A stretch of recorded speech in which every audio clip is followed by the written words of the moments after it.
Bonjour à tous, je m'appelle Julien, j'ai 28 ans. J'ai fait l'ESCA entre 2009 et 2014 et ça fait du coup maintenant 6 ans que j'ai quitté l'école. Aujourd'hui, je travaille dans une société qui s'appelle Banking, c'est une application bancaire pour agréger vos comptes et je suis stratégie et opération manager. Ça fait 2 mois que je fais ce travail.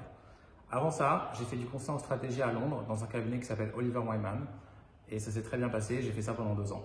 Entre ces 2 expériences, j'ai monté une société qui s'appelle Brio Maté où en fait j'ai créé une boisson à base de maté avec des amis et la société est toujours en train de continuer de vivre et en activité. Et nous sommes en vente en Suisse. Alors à l'époque j'étais à Londres à la London Business School, une école que j'ai fait après l'ESCA et en fait la recherche d'emploi a commencé très tôt dans l'année. J'ai commencé à postuler en novembre il me semble et un de mes souvenirs les plus marquants c'était la compétitivité. Il y avait beaucoup de concurrence, on voulait tous les mêmes jobs, on voulait tous faire la même chose. À l'époque ce qui était tendance c'était la banque et le conseil en stratégie et vraiment il y avait une grosse concurrence. Et il faut savoir que moi du coup j'ai postulé à Londres dans le marché anglo-saxon qui est un peu différent au marché français et une des caractéristiques là-bas c'est que les processus commencent très tôt et qu'il y a beaucoup de gens qui postulent partout dans le monde et que les processus sont très longs avec beaucoup d'étapes. Donc en fait moi je me souviens me préparer énormément à des processus bien en avant une fois que j'avais envoyé mon CV même si je n'avais pas d'entretien. Et moi je me suis préparé à la fois pour la banque et à la fois pour le conseil. Et donc du coup le travail en amont était assez significatif. J'ai fait des cas avec des amis, avec les MBA à l'époque de l'école, j'avais des calls avec les gens dans les sociétés pour essayer de me renseigner sur la culture d'entreprise. Il y avait vraiment un gros travail de préparation parce que finalement, le taux de transformation en termes d'envoi de CV avec entretien était vraiment faible. Donc moi, j'ai par exemple envoyé énormément de CV. J'ai quasiment fait toutes les sociétés de conseil à Londres, toutes les banques à Londres et toutes les sociétés d'investissement pour avoir fondamentalement qu'une poignée d'entretiens. Et aussi, je me souviens avoir loupé des entretiens comme tout le monde. Les premiers entretiens étaient difficiles et en fait, c'est à force d'en faire et c'est en forgeant qu'on devient forgeron. Et finalement, je pense qu'un de mes conseils là-dessus, c'est d'essayer d'avoir le maximum d'entretiens. Je sais que c'est un petit peu évident, mais parfois, postuler à des sociétés peut-être un peu moins prestigieuses sur lesquelles on peut savoir qu'on a un entretien pour s'entraîner. Et ça a énormément de valeur.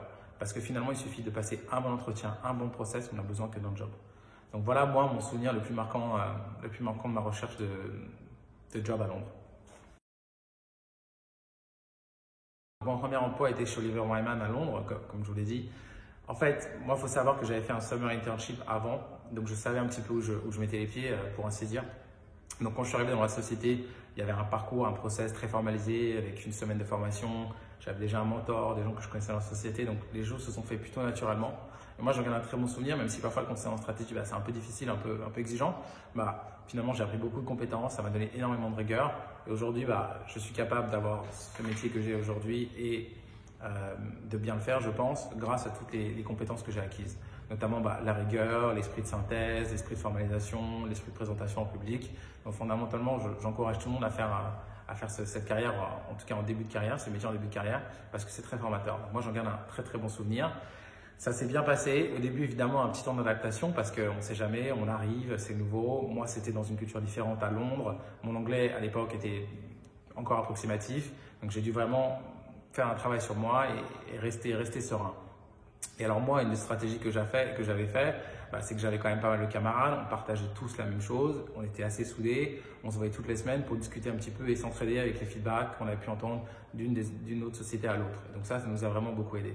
Et après, faut être ouvert. Moi, quand j'avais un problème, j'en parlais à mon tuteur à l'époque dans cette société. On essayait de régler les problèmes ensemble. Donc vraiment pas avoir honte et être capable de dire où sont nos difficultés pour essayer de les travailler. Ce qui compte, c'est d'être proactif et vraiment de mettre en avant que l'on veut réussir et progresser.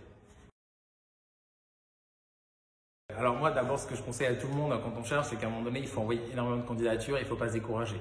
C'est un petit peu un marathon. Donc, il faut en envoyer beaucoup et à chaque fois, il faut que les lettres elles soient spécialisées. Moi, je recommande beaucoup de faire des lettres de motivation en 3 parties. Pourquoi vous, pourquoi cette société et pourquoi ce travail-là. Et à chaque fois, ça doit être vraiment spécialisé. En tout cas, moi, je sais que chez Oliver Wyman, les lettres étaient lues. Et il y avait vraiment une appréciation sur les lettres de candidature et les lettres de motivation.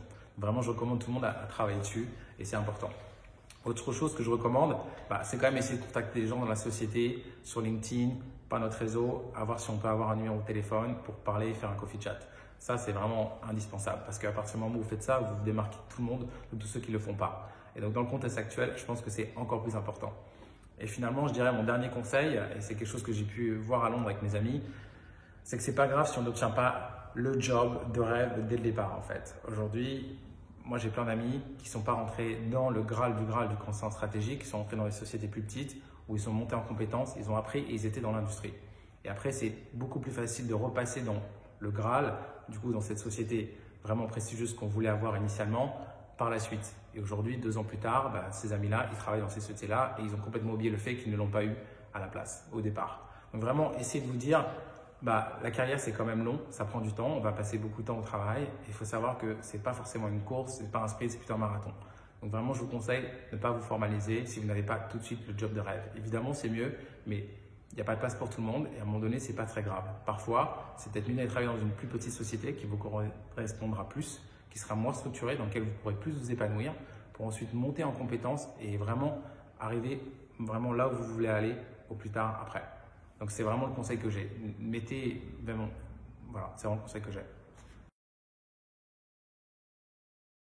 Fondamentalement, moi, ce que j'ai pu voir avec mes amis qui ont fait la London Business School et l'ESCA et qui sont aujourd'hui, on se côtoie toujours, c'est que finalement, il ne faut pas faire un job parce que c'est bien de le faire, parce que c'est prestigieux. Alors moi, j'ai fait du conseil en stratégie, je suis un peu coupable de ça et aujourd'hui, je le regrette absolument pas. Mais en fait, très peu de gens aujourd'hui continuent à faire du conseil en stratégie.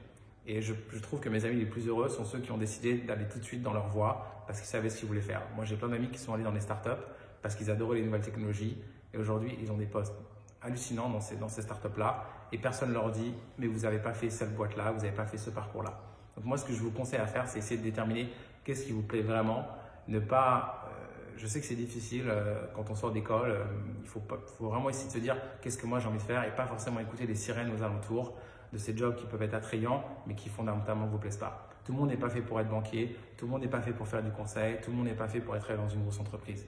Donc vraiment, moi, ce que je vous conseille, c'est de réfléchir profondément, d'utiliser ce temps un peu confiné, un petit peu restreint pour essayer de vous dire concrètement qu'est-ce que moi j'ai envie de faire dans 5 ans, dans 10 ans et comment je m'y amène. Et vraiment construire un plan de carrière à long terme, dans les 10-15 ans.